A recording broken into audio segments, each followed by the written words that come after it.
I personally believe, and you can agree or disagree with me on this one, that if somebody is able-bodied to do so, there is value for everybody to extract from doing an ultramarathon at some point. Mm-hmm. Yeah. Agree or disagree? I 100% agree. And I'll add to that. I think people tend to over predict their lack of ability to do one. So I think people think in their mind, they're like, I can't run a few miles. How am I going to run 100? And the reality is you won't probably run 100. Like if you get out to most races that people are going to do, the winner probably won't run 100. So they'll probably do some hiking in there. So I think a lot of times like you envision like the worst part of it and then you project that onto the entirety of the experience, when in reality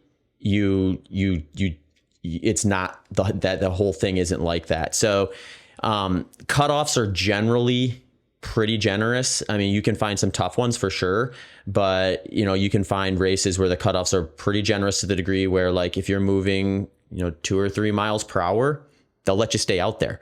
So like you have a lot of flexibility in terms of like getting to that finish line if that's your goal. And like you said, like the experience of starting a long ultra marathon and getting to the finish line, there's a lot of similarities in like the takeaways, the lessons, the things that you actually use from that experience to better everything else that are just as true to the last person finishing as it is the first person finishing.